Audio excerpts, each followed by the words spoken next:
The choice that changed everything. The morning sun spilled through the thin curtains of a small apartment, painting everything in a soft, golden light. Chloe Martinez stood before her cracked mirror, fixing her navy blazer for what felt like the 10th time. Her reflection looked ready, but inside her heart raced like a drumbeat before a big performance. Today wasn't just another day. It was the day. Her job interview at Sterling Communications, the most prestigious marketing firm in the city. From the kitchen, her grandmother's gentle voice floated through the air. "You've got this, Mia," Rita Martinez called, stirring a pot of oatmeal. At 72, Rita had raised Chloe alone since she was 8, working double shifts in a hospital cafeteria, giving up her own comfort so Chloe could go to college. Every line on her face told a story of sacrifice and love. Chloe smiled softly and kissed her grandmother's cheek. "The interview's at 10 sharp," she said, checking her phone nervously. "Mr. Thompson said they don't tolerate lateness." Rita handed her a travel mug of coffee. "Remember what I always tell you, kindness opens more doors than ambition ever could." Chloe smiled, but inside she thought, today I really need ambition. This job could change everything. A steady salary, health insurance for Rita, and maybe even a better apartment where the ceiling didn't leak when it rained. By 8:30 a.m., she was out the door, portfolio in hand, heart full of hope. The bus ride downtown was smooth. Chloe reviewed her notes one last time. Campaigns, company background, the CEO's interview philosophy. Every detail was etched into her mind. Her phone buzzed. Nina Foster, her best friend, had texted, "Break a leg. Coffee celebration tonight, no matter what happens." Chloe smiled, imagining Nina's messy bun and playful grin behind the counter of Brew and Bean, the tiny coffee shop where she worked. As the bus rolled into the business district, the skyline transformed. Towering glass buildings reflected the morning light, their windows glittering like dreams she could almost touch. She transferred to her second bus and checked her watch. 9:15, perfect. 15 minutes early. But fate had its own timing. 3 blocks from Sterling Communications, traffic came to a complete stop. Horns blared. Drivers shouted. The bus driver muttered under his breath. Through the window, Chloe saw the problem. A sleek black Mercedes stranded in the middle of the street. A man in a tailored charcoal suit stood beside it, pacing with his phone pressed to his ear. His expression was tense, his dark hair tousled by the morning wind. The driver sighed. "We'll be stuck here a while. Might as well get comfortable." Chloe's stomach tightened. She checked her phone. 9:40. Still time, she thought, but only if traffic cleared soon. 5 minutes passed. Then 10. The man looked frustrated, apologizing to angry drivers as they shouted at him. He tried starting the car again, but the engine only groaned. Chloe felt that familiar tug, the one Rita had planted deep in her heart years ago. Help if you can, even when it's inconvenient. She glanced at her watch. 10:45. If she stayed, she'd be late. If she left, she'd break the rule Mr. Thompson had been clear about. Punctuality shows respect. Her heart warred with her mind. But when the man dropped his phone in frustration and rubbed his temples, looking completely defeated, Chloe made her choice. She stood. "Excuse me, I need to get off here," she told the driver. He blinked. "Here? We're in the middle of traffic." "Lady, I know," she said, clutching her portfolio, "but I can walk the rest." Stepping out into the warm city air, Chloe weaved through the honking cars until she reached the broken-down Mercedes. "Excuse me," she called. "Do you need help?" The man turned, startled, then gave a tired, polite smile. "That's very kind of you, but I don't want to make you late for wherever you're going." She shook her head. "Maybe I can help quickly." "What happened?" he sighed. "The engine died. No warning. I've called for help, but it'll take half an hour." Chloe crouched beside the hood. "Mind if I take a look?" He hesitated, clearly doubtful. You know cars?" "My uncle owned a garage," she said, rolling up her sleeves. "Learned a few tricks." The man, James Harrison, though she didn't know it yet, raised a brow but stepped aside. She lifted the hood and leaned in, scanning the immaculate engine bay. After a moment, she spotted it, a loose battery terminal disconnected from vibration. She tightened it carefully, mindful of her clean blazer. "Try it now," she said. James slid behind the wheel, turned the key, and the engine roared to life. His eyes widened. You've got to be kidding him, that was it? Sometimes the smallest problems cause the biggest mess, Chloe said, smiling. James stepped out, gratitude written all over his face. You just saved me from a disaster. How can I thank you? Chloe checked her watch. 9:52. Her heart sank. 8 minutes late already. No need, she said quickly, picking up her portfolio. I'm just glad it worked. You're late for something, aren't you? James asked softly. My interview? She admitted, forcing a smile. But it's okay. There'll be other chances. Even as she said it, her throat tightened. She knew this opportunity might never come again. Let me drive you, James offered. It's the least I can do, she hesitated. He seemed genuine, and the clock was ticking. Okay, she finally said. Sterling Communications on 5th Street. As they sped through the city, James glanced at her. So what kind of interview is it? Marketing coordinator, she said proudly. My dream job, he smiled. Sounds like they'd be lucky to have you. Chloe felt a spark of warmth in her chest. She didn't know this man, yet somehow his words eased her nerves. When they pulled up to the towering glass building, she saw the time, 10:07. Her heart dropped.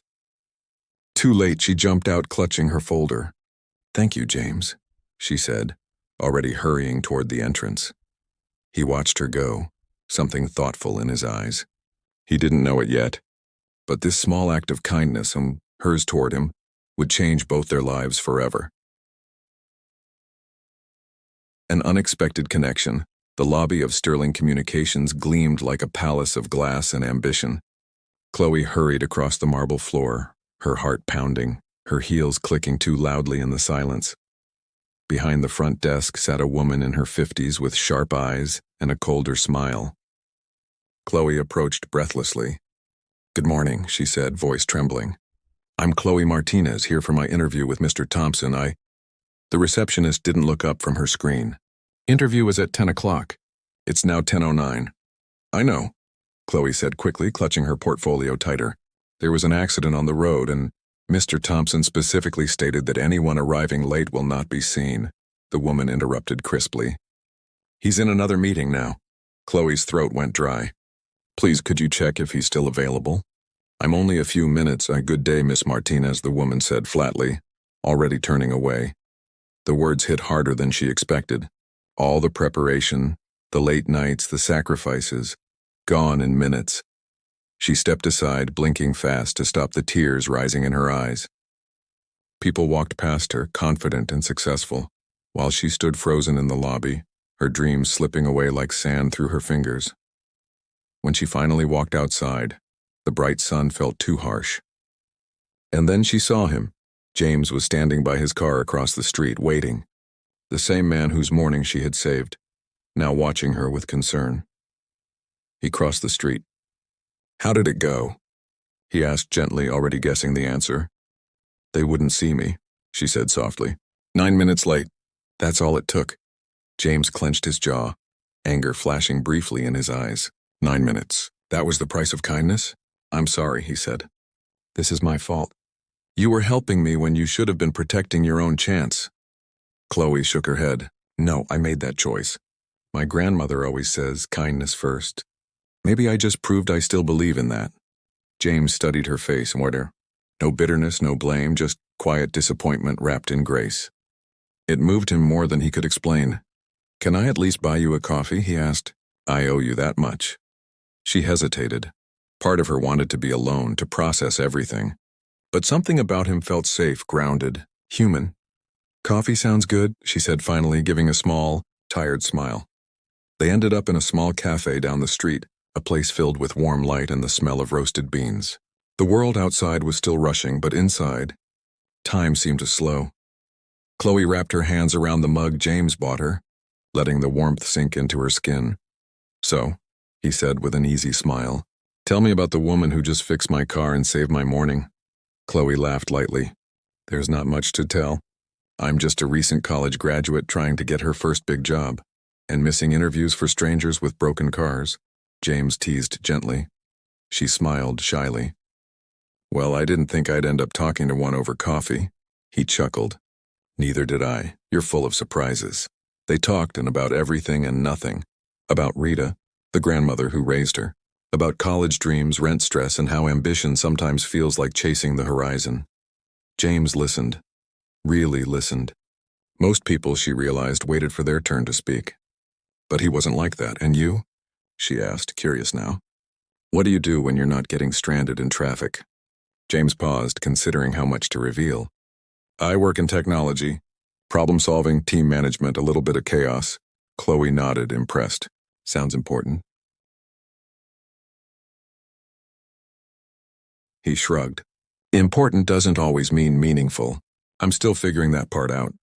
Their conversation stretched for nearly an hour, laughter slipping easily between them. It was strange, how she could feel so comfortable with someone she'd met barely 2 hours ago. But when she finally checked the time, reality hit. I should go, she said reluctantly. My grandma will worry, James nodded. Can I give you a ride home? Chloe hesitated. You've done enough, really. At least let me walk you to the bus stop, he offered. For my conscience, she smiled, amused by his sincerity. All right, just to the bus stop. The afternoon breeze was soft as they walked side by side through the busy street. For a while, neither spoke. Then James said quietly, You know, most people would have just ignored me today. Chloe looked at him curiously. Why do you say that? He shrugged.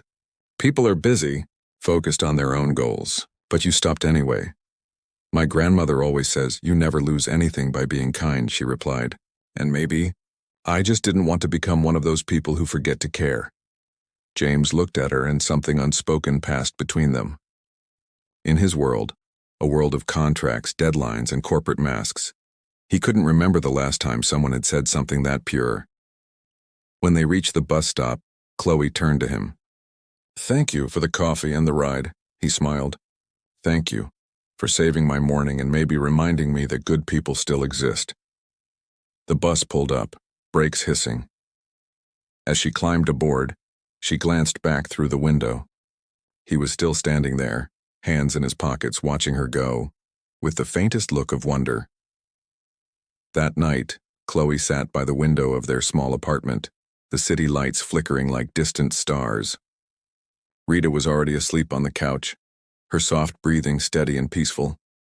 Chloe held her coffee mug, now cold, and thought about the strange turn her day had taken. She had lost a dream, but somehow gained something different. Not love, not yet, but maybe the beginning of something important. Her phone buzzed, a message from an unknown number. Thank you again, Chloe. I hope tomorrow treats you better. James, she smiled, setting the phone down beside her. Some doors close. Her grandmother always said, so the right ones can open. Chloe didn't know it yet, but the one that had just opened would change her life forever. The truth behind his smile. 3 weeks passed since that unforgettable morning.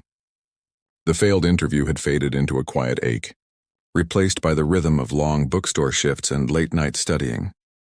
Chloe had started working part-time at Morrison's Books, a cozy little shop with shelves stacked to the ceiling and the smell of old paper in the air. It wasn't her dream job, but it kept the bills paid. Barely every morning she told herself it's temporary. Something better will come. But deep down she wondered if she had missed her one real chance. Then, one Thursday afternoon, her best friend Nina leaned over the counter at Brew and Bean and said with a teasing grin, Guess who's been asking about you every day this week? Chloe looked up, puzzled. Asking about me? Who? Nina's eyes sparkled. Tall, dark hair, expensive suits, impossible smile. Says his name is James. Chloe blinked in surprise, her heart skipping. James from the traffic jam? The very one, Nina confirmed, smirking. He always orders coffee, tips well, and then casually asks if you've been by. Chloe's cheeks warmed. That's unexpected. Unexpected? Nina said, leaning closer. Honey, that's romantic. Chloe laughed softly, shaking her head. We barely know each other. Then maybe you should fix that, Nina said with a wink. The next Wednesday, Chloe went to the cafe after her shift, pretending she was just there to study, though her heart was secretly hoping he'd appear. And then, he did.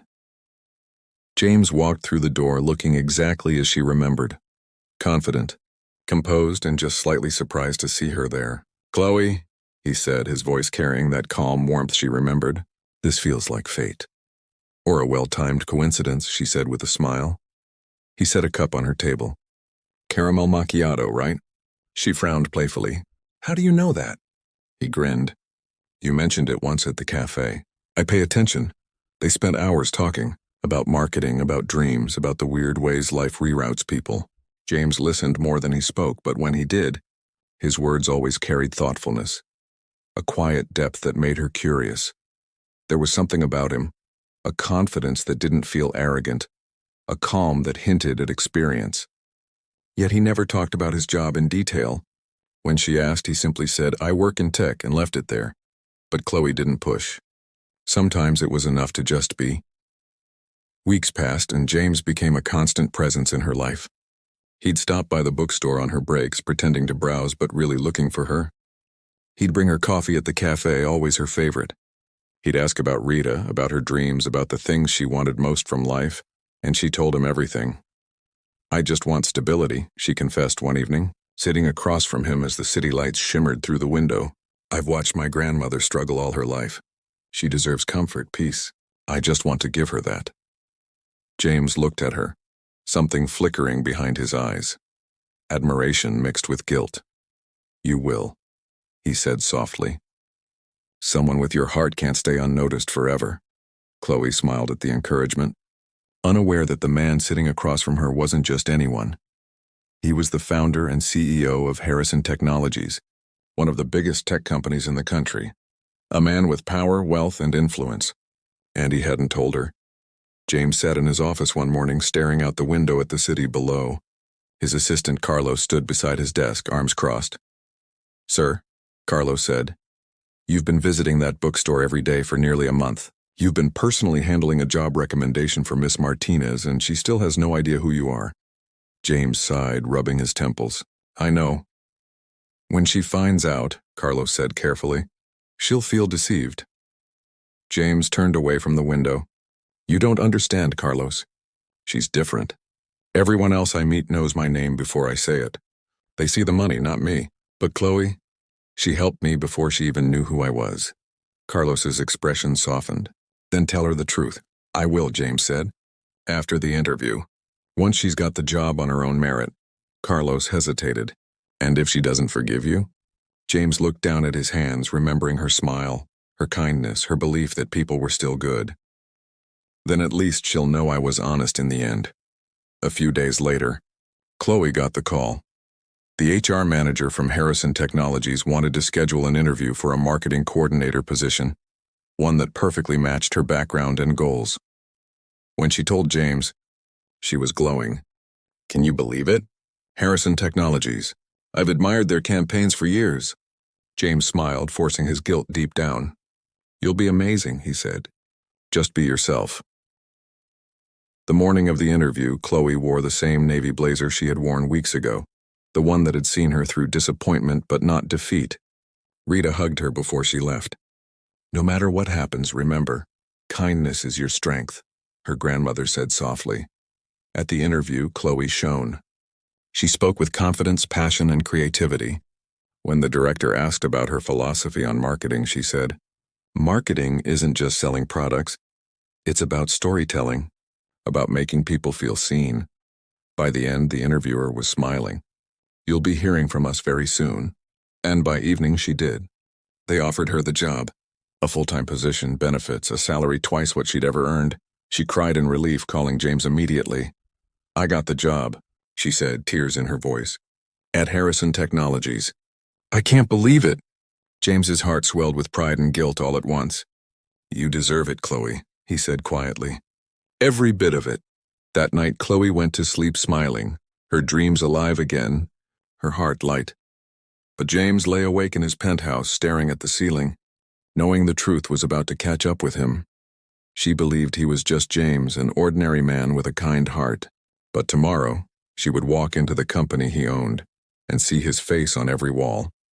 And that's when she'd realize the man she had trusted, the one who had become her safe place, had been keeping a secret that could break her heart. The truth revealed. The morning sun poured across the gleaming glass of Harrison Technologies as Chloe Martinez walked through the front doors for her first day at her new job. Her heart raced with excitement and nerves. This was everything she had worked for. Her second chance. The lobby was grand, lined with sleek marble floors and digital walls displaying the company's milestones. As she waited for orientation to begin, her eyes fell on a large portrait near the elevators. The plaque beneath it read, "James Harrison, founder and CEO." Her smile faded.